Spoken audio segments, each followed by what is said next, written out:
Hello, everybody, and welcome back to an off-season edition of the Kelly Green Hour as the Philadelphia Eagles have two new assistant coaches at the offensive and defensive coordinator positions, which we will talk about in a minute. As always, I'm your host, LJ Harrell, and I am joined by my co-host, Connor Donald. Connor, we took a couple-week break, kind of needed it after the season that the Eagles had, personally for both of us that we've had, but it's good to be back, man. It's good to talk to you and good to talk about the Eagles. Hopefully in a positive manner. We'll see how this goes. But yeah, how you doing, man? I'm good, man. I'm more positive about these hirings than some other people are. I'll just leave it at that. So all people make this flow pretty positively. But I mean, talking about coordinators, you can't be any more upbeat and more positive after suffering through what we did last year. Any hire feels like a good hire, but it is good to be back. And there's been some really good football happening, despite the Eagles not being involved. There's been some pretty good football games going on around us. So we'll definitely react to some of those and give our Super Bowl prediction too. Yes, we definitely will. It's the Chiefs and the Niners. Almost 4 years to the. It was a leap year in 2020 when it happened. We have a leap year Super Bowl or a leap year here in 2024, and it's the same two teams. We'll see who. Obviously, our Super Bowl predictions didn't come true. I think I had Eagles, Bengals. I don't remember who you had. I think I had Eagles Chiefs. I had a rematch, and so you that got did half of it not. right. I was looking okay for a little bit, but yeah, no. Then the collapse. Oh yeah, and before we get into the collapse and why the Eagles have new coordinators, as always, follow us on Twitter at Kelly Green Hour. Follow Connor on Twitter at Connor10. Follow me on Twitter at LJHerrell54. Follow Edge of Philly Sports on Twitter, YouTube, Facebook at Edge of Philly Sports. And if you're tuning in live, let us know your thoughts on Kellen Moore, the new offensive coordinator, Vic Fangio, the new defensive coordinator, and your Super Bowl pick. Who you're gonna root for in 12 days away from the Super Bowl. All right, Connor. Let's start on the defensive side of the football. The Eagles hired Vic Fangio after Fangio wanted to ask the Dolphins if he could, I guess, be released from his contract. He's from Pennsylvania, wanted to move closer to work closer to be with family or be closer to family. He's a huge Phillies fan.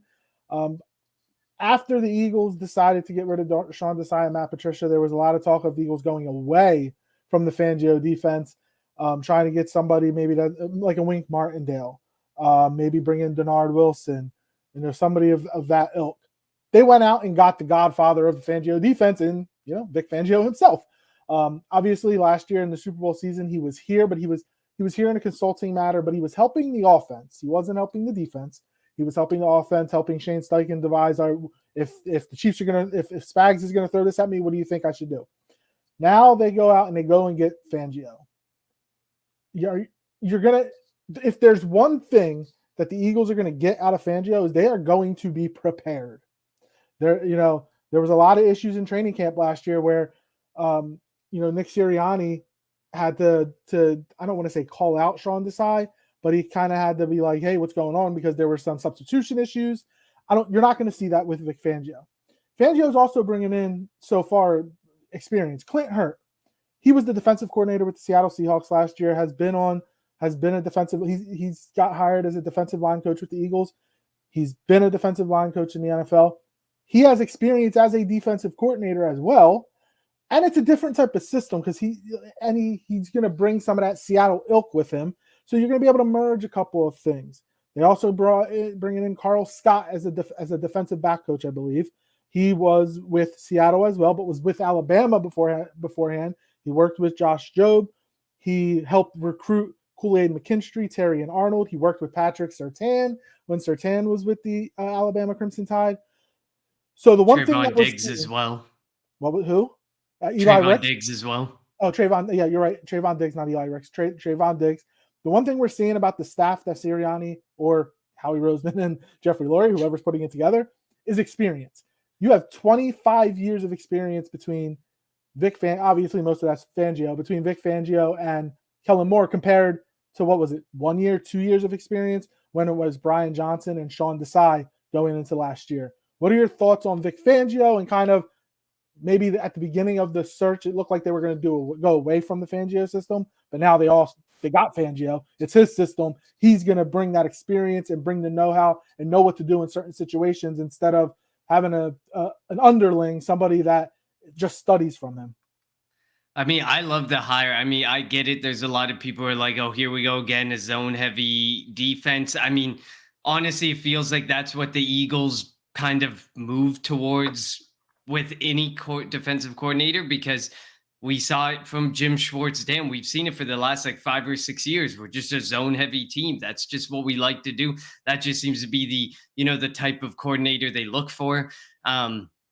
The difference here, is that instead of more of a 4-3 base approach, you're going to be seeing more of a 3-4 base approach, which means there's probably a good chance that there has to be some value put on the linebacker position, because if we look at the same situation as this year, we are going to get eaten alive in a 3-4 scheme, probably worse than we got eaten alive this past year with the linebacker situation. But as far as Vic Fangio goes, I mean, you can't deny it. Experience, experience, experience. He's going to have you ready for games. He's going to demand respect. And I mean, you see the reports coming out of Miami right now. Ron Jaworski was talking today saying players just wanted to party. They didn't want to play. They didn't seem to want to play for Vic Fangio. They didn't seem to want to respect him. And so some of them, obviously not all of them, but Ron Jaworski made it sound like, it was this conglomerate of guys, whoever it is, they're obviously not saying any names, that, wanted him out, and they went directly to Mike McDaniel, and Mike McDaniel kind of like Miami kind of obliged and moved on from him.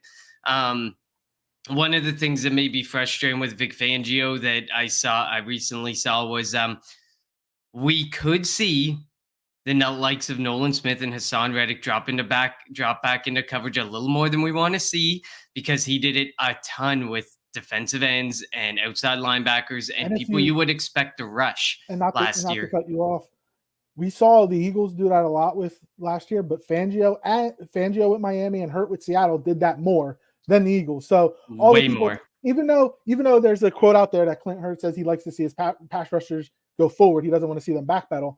I mean, they did it. So hopefully they don't do it, but I mean, it's going to be part of the defense, unfortunately. But it shouldn't be like Patricia, where the first like 7 times in a game for Hassan Reddick. Better not happen.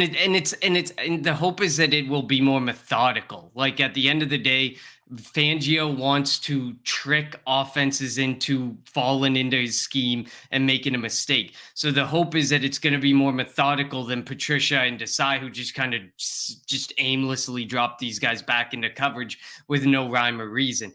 Fangio does it with an attempted rhyme or reason to make the offense make mistakes, and we're going to see if he can make that. But I mean, the experience is good. He garners respect. He's already started to put together an incredible staff around him.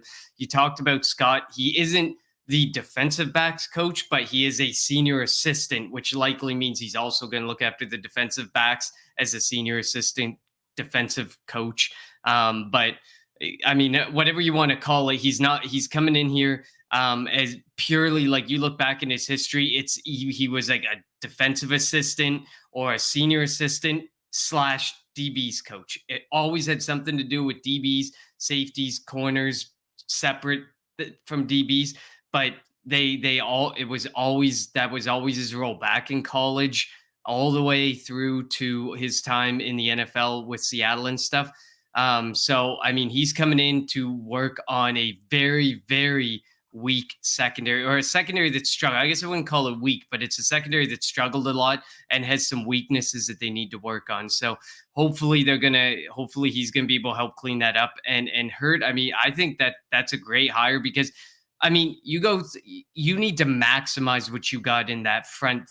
It's going to be front 3, front 4, whatever you want to call it. You got to maximize those defensive tackles.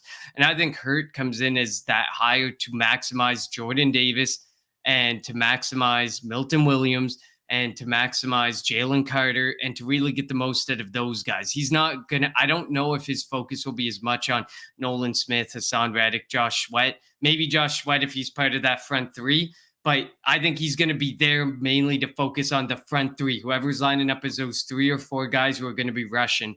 And I think he can do a great job of it because all of his experiences along the defensive line. So they brought in immediately Fangio was a great hire. And then the first two hires to his staff were to two areas of glaring, not necessarily weakness, but areas that we expected more of and better of this past year. I would say, the cornerbacks, that's up for debate. I think it was a weakness. It truly was a weakness. The defense couldn't do anything because of that. Mhm. But the front three, front four, whatever you want to call it, should have been better, had to be better, needs to be better based on the investment that has been put into it. So especially the defensive tackles. And now with the three scheme, you're probably going to see a lot more of Jordan Davis. You're going to see a lot more of Jalen Carter, and you're probably going to see a lot more of Milton Williams as those three guys along the front. So those guys are going to really need to maximize what you get out of them, because there was significant capital in two of them. Milton Williams, he did go as a pretty high third round pick, and unexpected third round pick. So obviously you need to get the most to maximize out of those. So the Fangio hire was good, and then the two right after that made sense as well. So the one thing you mentioned about how the Dolphins players were kind of happy, I think it was more of the secondary than anything. Like it wasn't the front seven, I think, are fine with what Fangio's defense looked like. It was more of the secondary, which, we really don't have a secondary right now. Well, there are a bunch of free agents out there, like, Jair Alexander's a free agent. We don't know what if Green Bay is going to tag him or try to re-sign him. So that could be a potential. If I think we're both of the belief that James Bradbury's gone. He should be gone post June 1st cut, but he definitely should be gone. Kevin Byard probably going to be gone. They can save some money by either restructuring or not bringing him back. And he was not good. And remember, when I was high on that trade when they brought him in, but he just was not good. They do need to get some. I would love Antoine Winfield Jr. I think he's going to go back to Tampa. I don't know why. It's actually a good free agent safety class. Like, if you're going to address it, I mean, there's a good chance to do it one time with a more high-priced guy and then lower down the chip, because all we have next year is Reed Blankenship. Pretty much, and Sidney Brown, but he's not going to be there for the first 4 to 6 weeks. So technically, all we have is pretty much one safety. Justin Evans is gone. Kevin Byard should be gone.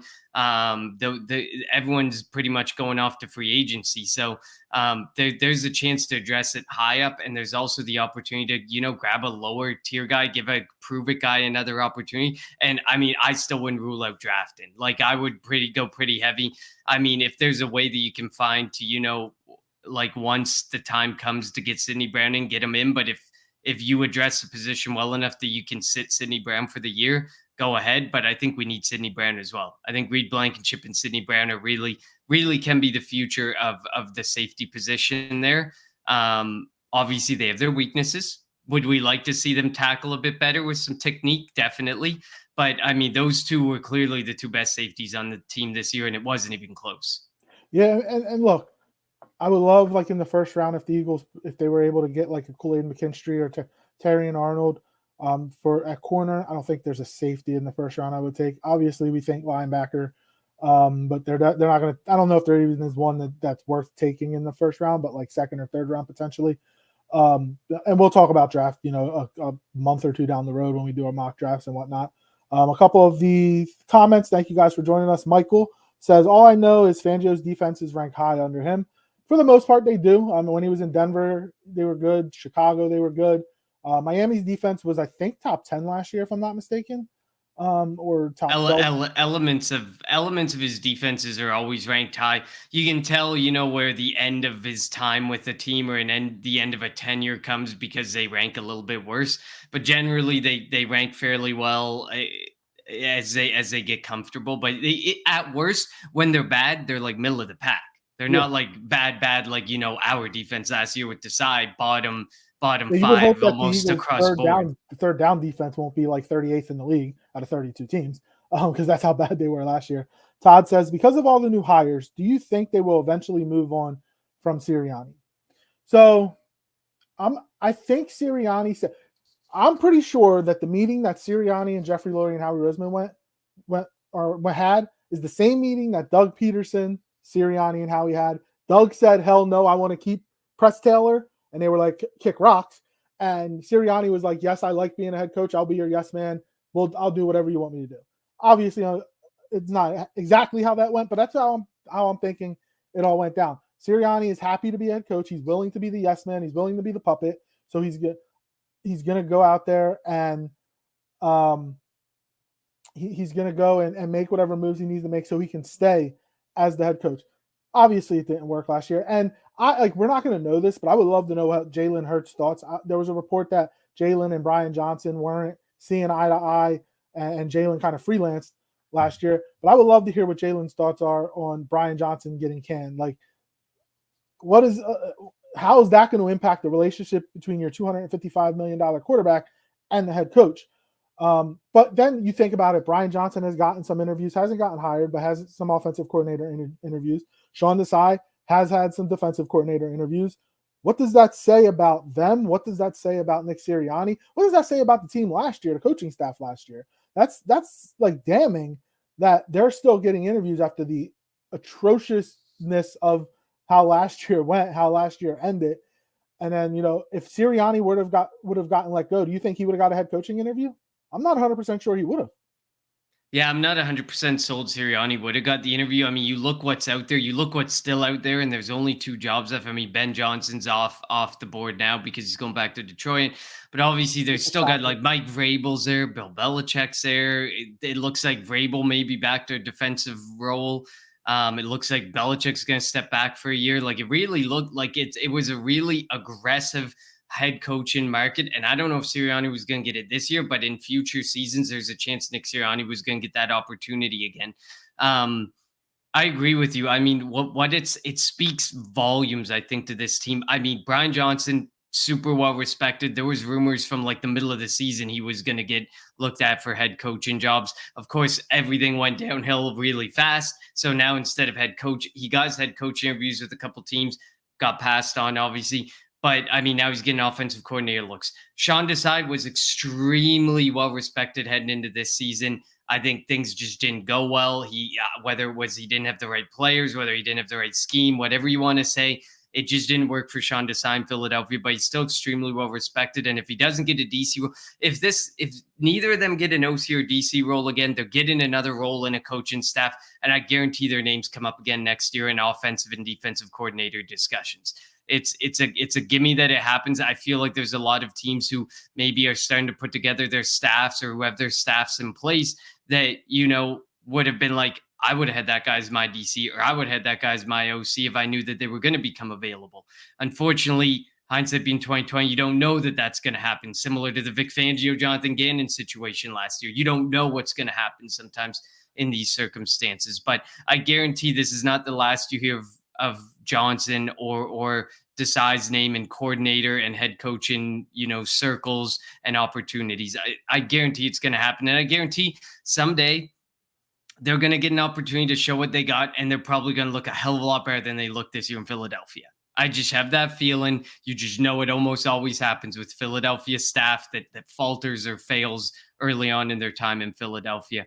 Do I think they will eventually move on from Sirianni? I agree with you. I think that meeting was whereas Doug Peterson went in hard-headed, Nick Sirianni said, I got you. I know exactly what you want me to say. He said, give up the offense? Absolutely. I'm talking to some offensive coordinators, experienced offensive coordinators, well-respected offensive coordinators. I'm going to hire one of those guys.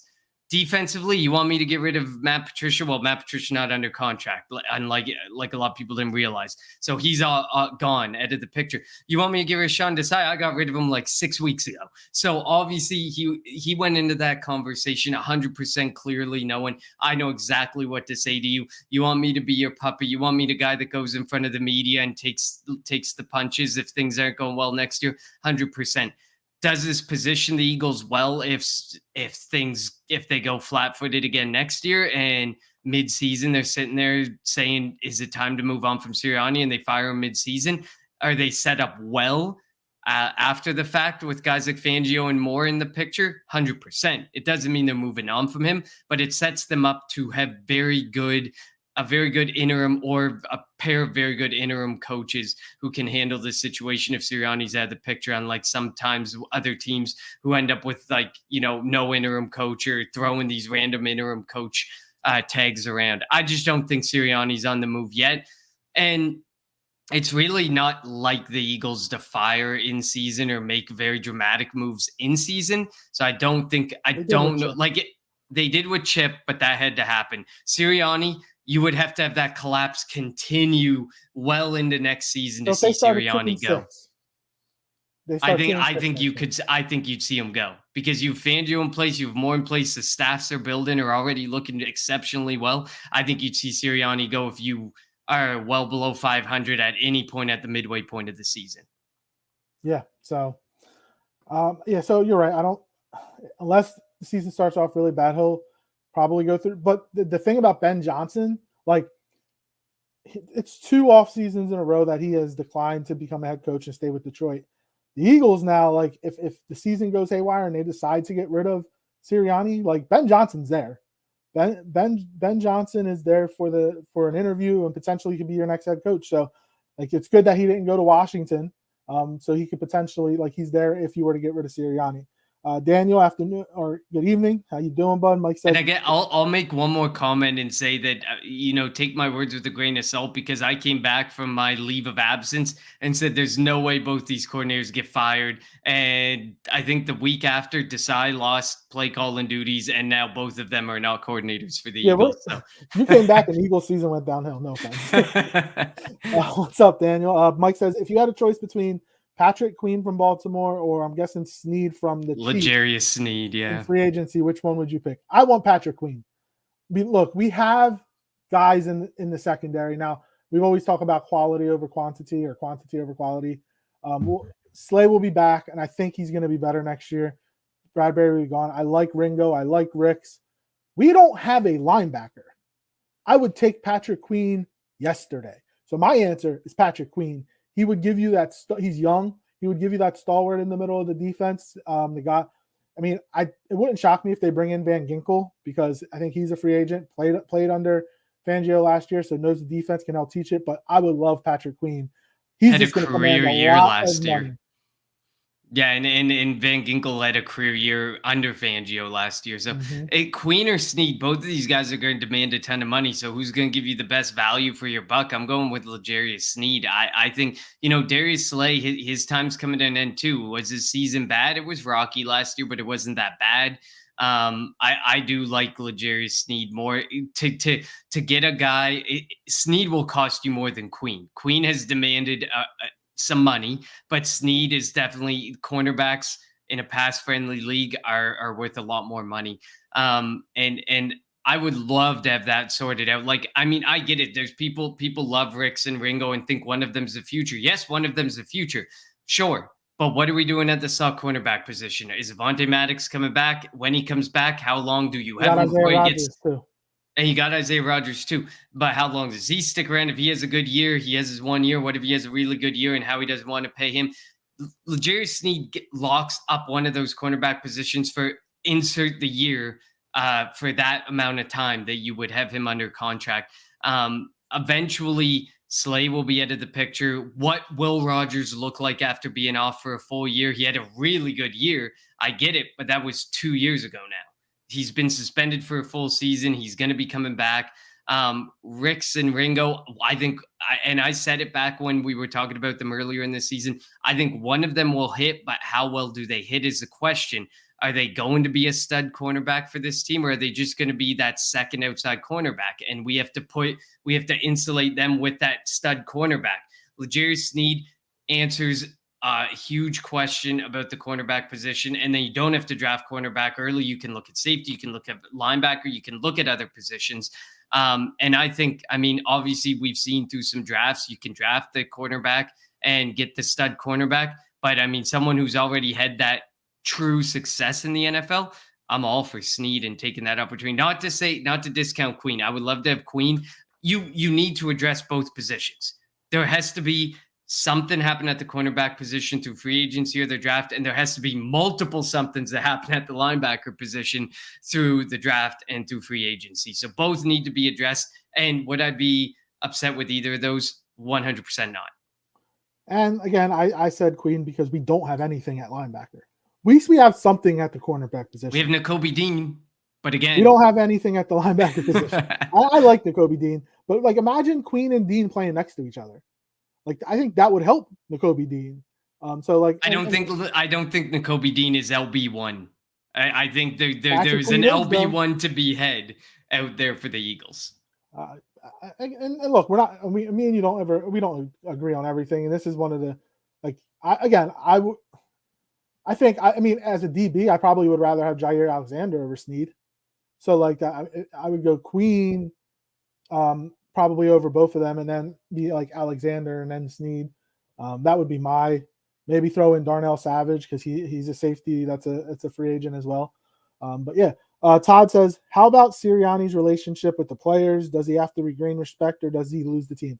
You know, at the end of now, there's players that potentially might not be back, but Fletcher Cox, Jason Kelsey, Hassan, like there were a bunch of players that stuck up for Sirianni.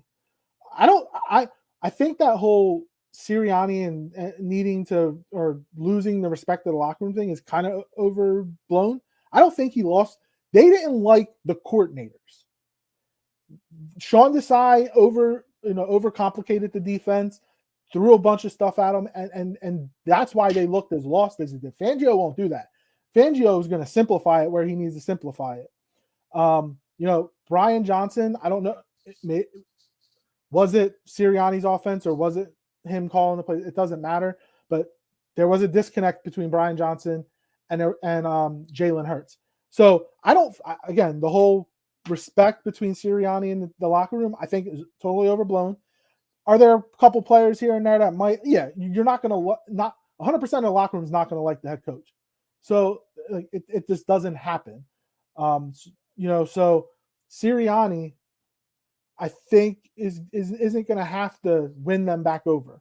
He can be the same guy he is, and everybody that's saying that like he can't be the CEO type because like why are you keeping him? I'm not comparing him to these coaches, but Mike Tomlin, John Harbaugh, Dan Campbell. I think he's better than Dan Campbell, but like Dan Campbell, like they don't call plays. They run, they coach the team. I think Sirianni can do that. Let Kellen Moore close to offense, and we're going to talk about in a couple minutes. Let Vic Fangio coach the defense, and let him watch over the entire team. I have no issue with that, and I think it's overblown that he has to try to get the respect of the locker room back. Your thoughts? I agree with you 100%. I was going to say that exact same thing, that I think it was more to do with the coordinators rather than Nick Sirianni. I think Sirianni has the respect of more of the guys returning in that locker room than he has lost the respect of them. I don't think that he needs to gain a whole lot back. He just needs to get the right guys in place to get them back to their winning ways and get some well-respected and experienced coaches to get the maximum amount out of these players. And so far, Sirianni, Fangio are doing that. We haven't seen a whole lot of Kellen Moore and what that offense is going to look like, that offensive staff is going to look like. But I can tell just by the way the defense is going, they knew defense was the one that needed the major overhaul. There may be some of the offensive personnel who stay. So it'll be interesting to see as the season goes on, but I don't think Nick Sirianni ever lost respect to most of these guys. Like you said, is everyone going to love him? No, but I would say there's less. I would say you can count on two hands or less the number of guys who would say that they lost respect for Nick Sirianni and wouldn't play for the guy. Whereas I think you're going to need a lot more than two hands to count the guys who will defend him and go out there and play for him again next season. Yeah. By the way, while speaking about coaches, Bobby Slovic restructured his deal and is staying in Houston. So the two hot pool of offensive coordinator jobs, or two hot offensive coordinator names, are staying. Ben Johnson staying with Detroit, Slovic staying with Houston, and that's big for those quarterbacks in those offenses, especially CJ Stroud in Houston. Mike says this is a make or break year next season for Sirianni. I agree. If they falter early, he could be gone. If they don't make the playoffs, he's going to be gone. What are your thoughts on Kaylee Ringo? Todd asked, is he overrated? I don't think he's overrated. He was a rookie. Cornerback is probably the hardest position, especially as a rookie, to come in and play. I think him and Ricks and like the young guys got a lot of valuable playing time, a lot of valuable experience, and that's going to help them this year. And I think that Ringo has a chance to be a starter this year. We both think Bradbury is going to be gone. Slay will probably be back. They probably will potentially draft somebody. They have three of the top 53, 54 picks. Maybe one of them is a corner. But I do think Ringo has a chance to play. What do you think, Connor? I agree with you. I don't think he's overrated. And I mean, I think like he was a guy who had a first round grade on him. He ended up falling to the third round. There's probably reasons why he fell there, but at the same time, there was reasons he at one point was projected to go in the first round. So you can find that fine line in between. I don't think he's overrated. Nor do I I mean, he think was Eli. undrafted, so And nor do I end up thinking like Ricks was overrated either. I think one of these guys, like I've been saying since they Ringo went fourth started, round. I'm sorry. yes, since I've been saying since this whole situation, this Ringo Ricks getting snaps started, that I think one of them will end up succeeding. One of them will be the starting cornerback for this team 1-2 years down the road. Maybe not next year, maybe the year after. But once Darius Slay moves out of the picture, I think one of the Ricks or Ringo is going to end up in a starting role. And they both had really good games. Did they have some moments? 100%. Did they have some really good games that made your jaw kind of drop? Based on draft capital and the investment that we had in them, 100%. So do I think they're overrated? No. If you start sitting there saying Ringo or Ricks should be CB1, step aside Darius Slay, it's all in how you say it. Then I would say you're out of your mind. But right Maybe in a now, couple no, they're years, not overrated. but maybe in a couple years, one of them can be the cornerback one. I absolutely think one of them can be. So Michael asked, "What about the possibility of trading for Buda Baker?" We love it. We always talk about it. the Buda Baker dream, it's still So alive. 2 years ago, they traded for CJ who I would like back, by the way. He's a free agent. Last year, they traded for Kevin Byard. Do they sign somebody in free agency? And you mentioned this is a good free agent class for safeties. Do they trade for somebody? We'll see. I would love CJ to come back. I don't know if he would. He might want to stay in Detroit. Who knows? But they do have to do something. We mentioned it before. They have to do something at the safety position because they have Reed Blankenship, Tristan McCollum, like Sidney Brown's hurt, as you mentioned. It's going to be bare at the safety position. So they're going to have to do something, whether it's a trade, whether it's signing somebody, whether it's drafting somebody. I would like to sign somebody with experience, even if you draft somebody, but you might not have to because say you pair Reed Blankenship with a veteran guy, a Darnell Savage, a Reed Blank, or excuse me, a CJ somebody like that, and then Sidney Brown comes back week 7, week 8. I think that'd be a really good group of safeties that you could have out there. But they definitely have to make a move at the safety position. Yeah, I mean, I think like linebacker, safety, cornerback, there's multiple, maybe cornerback, not multiple, maybe just one move that needs to be made. But linebacker, safety, I mean, there's a lot of free agents. While we sit there and say, oh, I wouldn't bring many of them back, they do leave voids on the roster. There's a lot of openings on that roster that people that are going to need fill in. How they address it, whether it be through undrafted free agency, the draft, however, how he decides to address these, linebacker and safety have multiple somethings. Because at this point, Reed Blankenship and Sidney Brown should be the only ones coming back. And Brown is going to probably miss some time to start the season. Linebacker, we have no one coming back. I'd be happy with Cunningham coming back, but there's still about 3 or 4 somethings that need filled in that linebacker room. So I definitely think a possibility of trading for Buda Baker. I mean, would Jonathan Gannon part ways to make the Eagles better? I don't know. How spiteful is the man? That's a tough call to make. But if the price is right, you never know. But Gannon knows the Howie way, and he's probably going to go to his manager and be like, don't try and don't pinch pennies with this guy. Like, make sure you get top dollar for Buda Baker. We know what he is. We know what he's got. So I don't know. I'm stuck on the Gannon and the Gannon history with Philadelphia. And I don't know if he would let his manager pull the trigger on something without getting more than how he would be willing to give up. But the safety position definitely has to be addressed big time. If the trade, then not much you can really do about that. That's true. This is true. We've been really stuck on the defense. We will talk about Kellen more in a minute. Michael says, what's your feeling about Frankie Louvu, the free agent backer from the Panthers? I haven't really had a chance to look. Have you had a chance? Look, they have to do something at linebacker. They don't have anybody. Ben Van Summeren pretty much is coming. It's him, I think. But like Leonard's gone. Cunningham had a decent year, but like for Eagle standards, which isn't very high. They could potentially bring him back. Nakobe Dean obviously couldn't stay healthy. Hopefully he stays healthy. He'll be on the roster. Nick Morrow probably won't be on the roster. So they do have to overhaul the linebacker position. Again, we mentioned Patrick Queen. There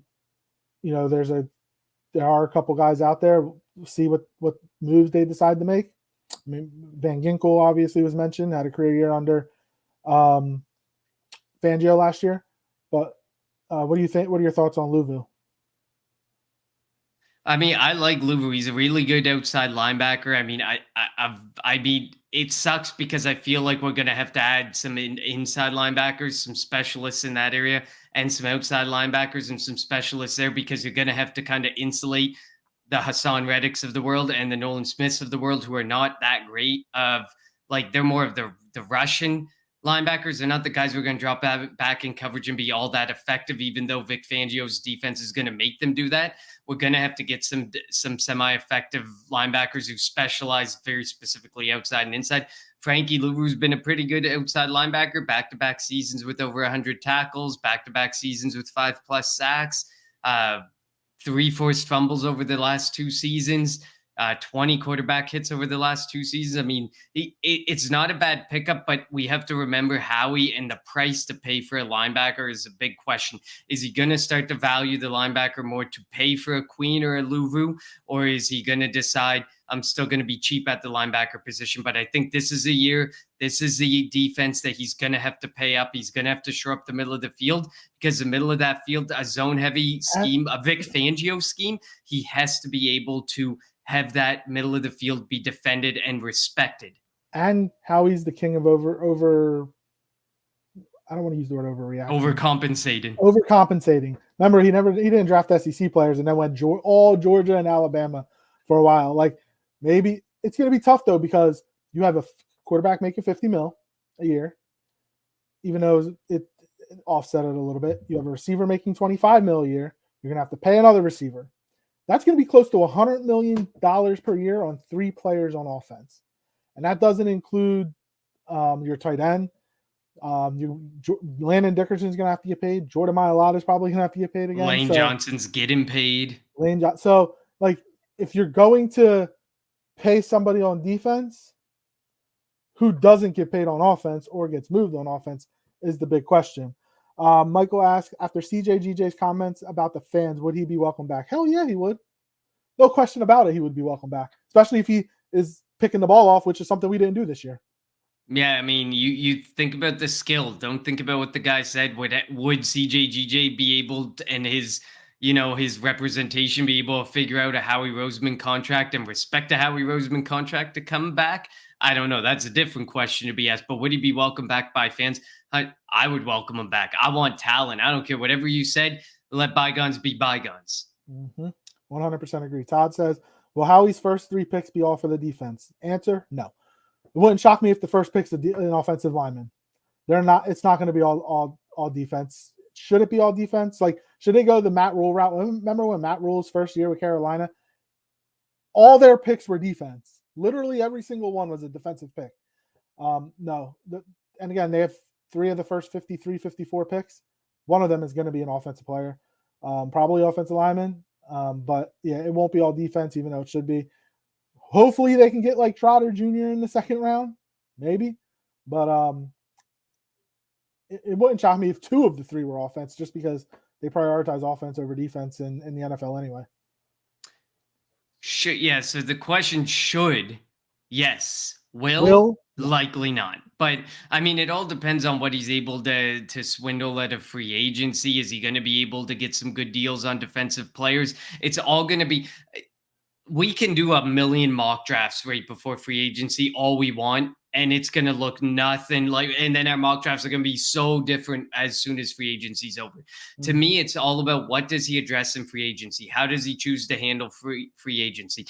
Defense has way more holes than offense. There needs to be a focus on defense and spending there with free agency through the draft. There's much less of a need offensively with who you have coming back. I mean, do you have to figure out paying Devontae Smith? Yes. Do you have to address wide receiver depth? Yes. Do we have no running backs coming back? And we should probably address that. likely. We do have Kenneth Gainwell coming back, but we lose Boston Scott. I lost. I use that very lightly. But we lose DeAndre Swift, who was our best rusher. So what do you do at that? The biggest hole there is going to be if Kelsey doesn't come back, what do you do at the center position and then the running back position? Well, the right Otherwise, guard position, because Jurgens will go to center.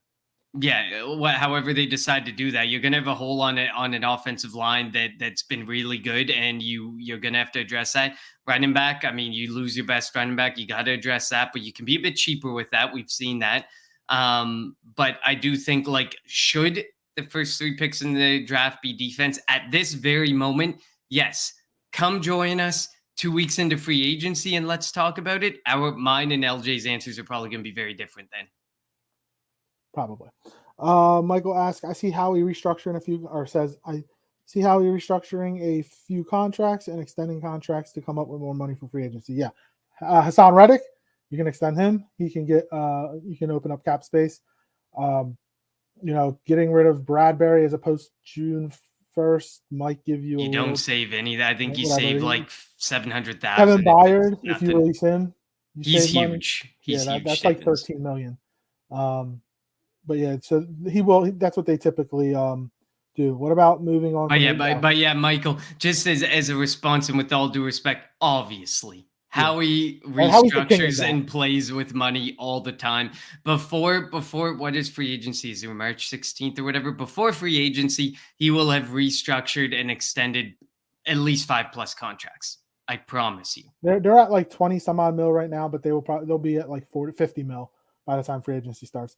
What about moving on from AJ Brown and his? No. Answer is no. We've waited so long to get a receiver of Terrell Owens' ability, and we finally have him. Not getting rid of him. And I mean, if this guy literally is just he's the way he was because he said enough with this media shit, good. It's about time that somebody didn't give the Philly media what they want and comments that they can take out of context. That's all AJ was doing, was just staying away from the media circus that is Philly. Look at what some of these people said. Some of these people said things, and I read it, and I said, this makes 100% sense. This is perfect. And then the next day, WIP or, some guys in the Philly Inquirer or other places took the context of what was said and made it into something it was not. And that is just what the Philly media does. So if you don't want to talk to them because you don't want bullshit, good. His antics were not antics that were detrimental to the team. They just hurt the media because the media was upset that he wouldn't talk. So they created stories. So, thank you for bringing up an offensive player. Finally, we can transition real quick into the new offensive coordinator, Kellen Moore, who was the offensive coordinator in Dallas for 4 years, and then was the offensive coordinator for the Chargers last year. Look, he's going to bring some creative ideas. At least I think he's going to bring some creative ideas. There's been a bunch of people saying, oh, he's actually going to run the ball. He's a guy that wants to pass the ball. So we'll see about that. They will be under center a little more. They'll use, I don't know if you saw they had the passing charts for or the route tree for Keenan Allen, and then compared it to what the route tree for Devontae Smith looked like. It was night and day. So AJ Brown, when he's back, and Devontae Smith are going to be running so many different routes. What Kellen Moore was able to do with CeeDee Lamb, getting him open in space, like they're going to use the entire field. It's not going to be the same routes being run on either side of the field, just sideline stuff. No, they're going to use the middle of the field. And I think that's really, it's going to help Jalen. He should also have blitz beaters in his offense, something we've been clamoring for since Sirianni got here. So as long as Sirianni's not the one that's, we're not using Sirianni's offense, we're going to use Kellen Moore's offense. I do like the hire. I think I'm always skeptical of bringing somebody that's associated with the Dallas Cowboys into Philly. And I know he had the 1 year in LA, but I'm still, and also, Dak Prescott had the most turnovers with Kellen Moore as his coordinator. So we saw Jalen have a lot of turnovers last year. He's probably going to, I'm not going to say he's going to lead the league in turnovers, but he might have a lot of turnovers again, but that could be just the nature of the offense, getting the ball down the field. Yeah, I agree with you. I mean, hopefully Jalen Hurts is a smarter quarterback, the better quarterback, like we think he is over Dak Prescott, which I do think he is. It's just about scheming the players open and making sure that he makes the right read and makes the right pass. I like the Kellen Moore hire. I think no matter what, Kellen Moore was out in LA because Harbaugh was coming in, and Harbaugh is Yeah. obviously going to bring all of his own people into the mix. But I do think you don't bring in a Kellen Moore and not be giving up control of the offense. I think that And and I mean what he's accomplished. Like I put it out there on our Kelly Green, our Twitter page. I said I think this is the best coordinators we've had of the last 3 years where we've seen I three different disagreed with one of coordinators. them. I know you Shane disagreed Steichen. with Shane Steichen. Shane Steichen is a man with now, at the time, he had 11 and 12 years experience in the NFL. What Kellen Moore has accomplished in 5 years of experience in the NFL, I think is something to definitely take account of and to think about, because Kellen Moore has done a lot more in a lot less time. Shane Steichen had to work his way up, and finally got the opportunity and has proven extremely good. You can have the debate with Steichen and Kellen Moore, and we're going to see how this offense works this season and what type of job Kellen Moore is able to do. But I do just think, like you said, his offense schemes people open. It gives you blitz beaters. It gives you bailout options.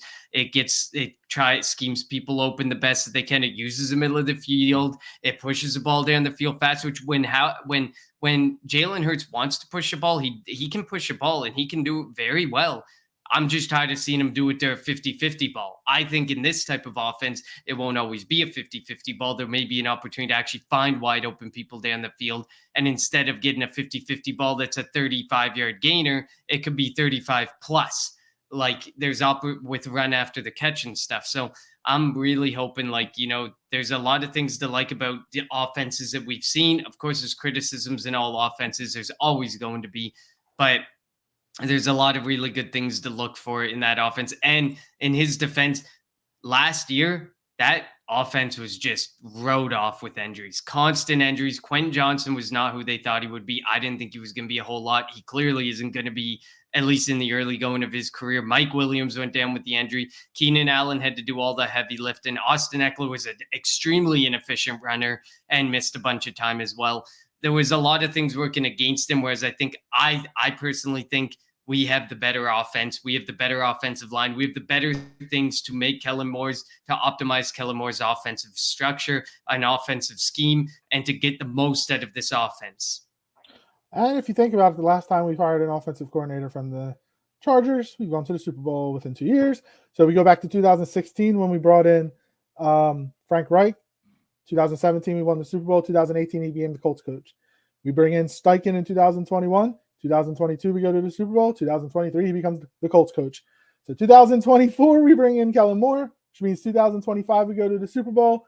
2026, he'll be the Colts coach if we're following history. Michael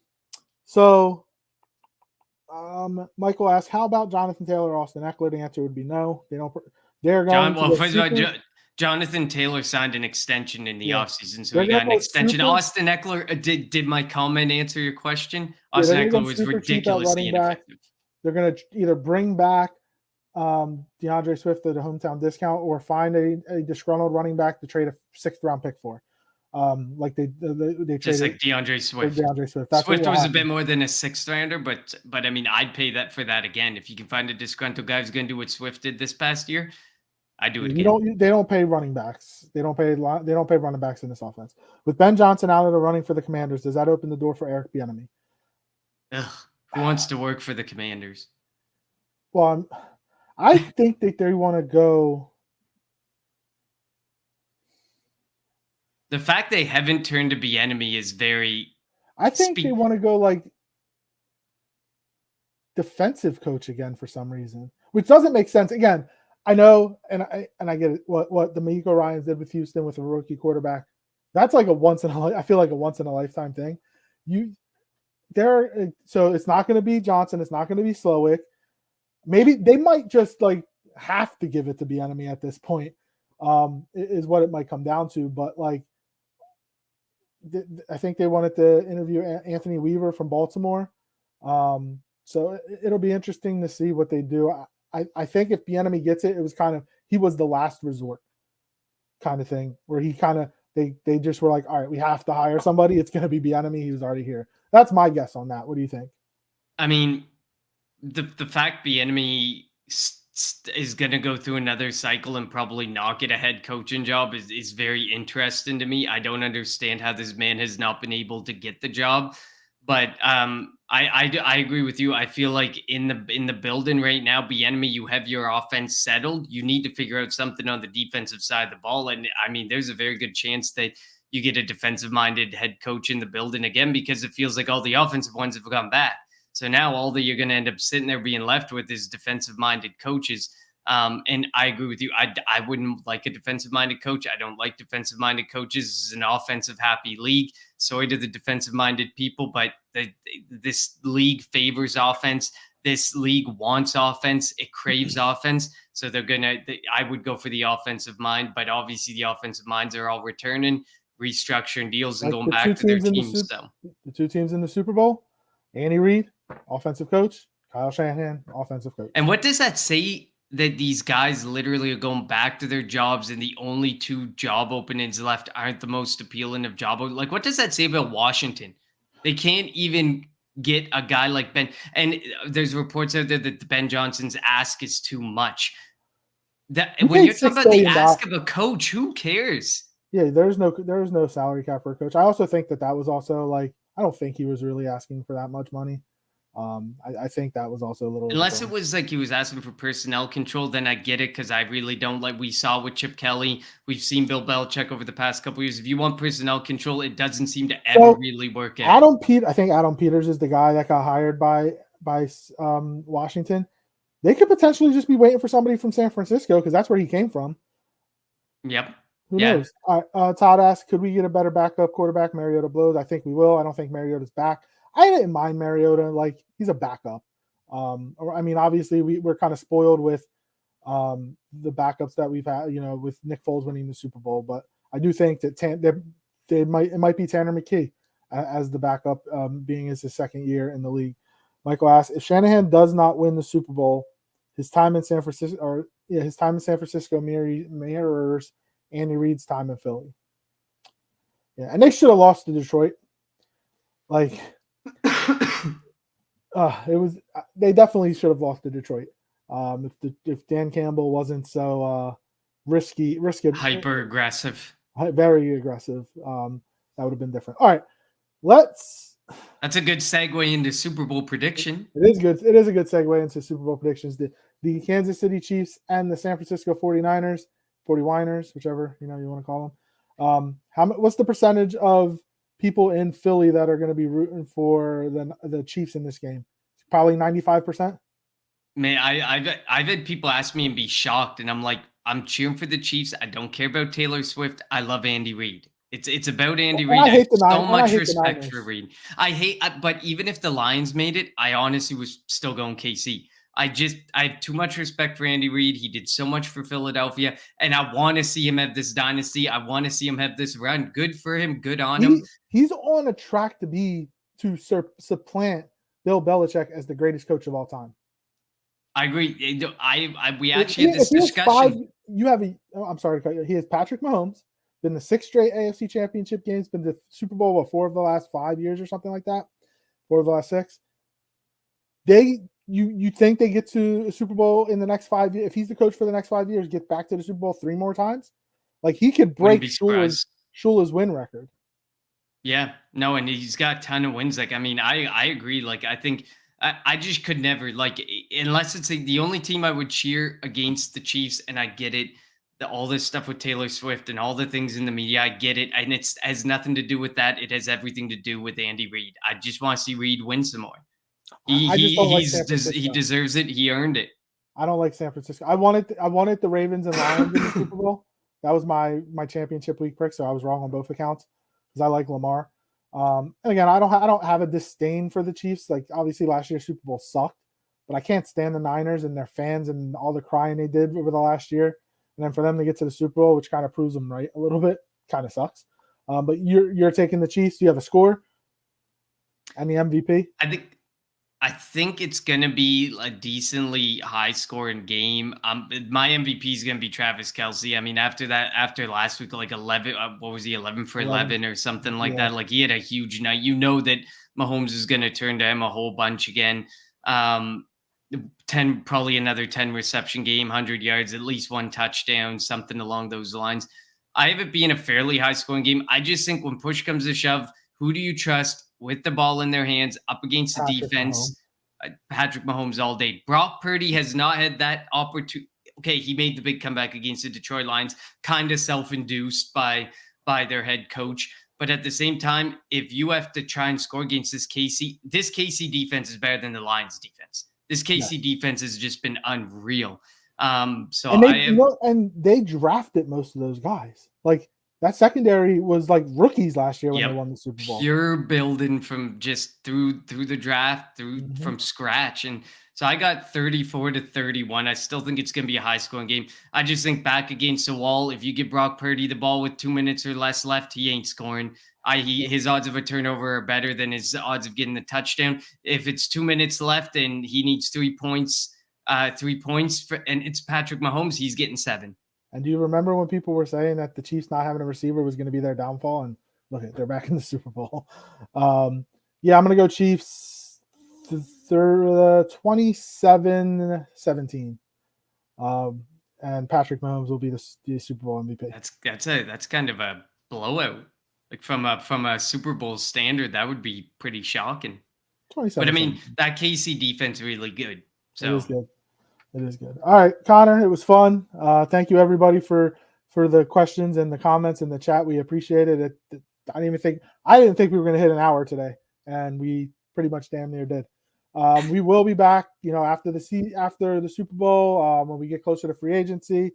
We talk about what the moves that the Eagles make, what free agents we would like to see them, sign, and then when we get to draft season, do the draft shows, and do our mock drafts.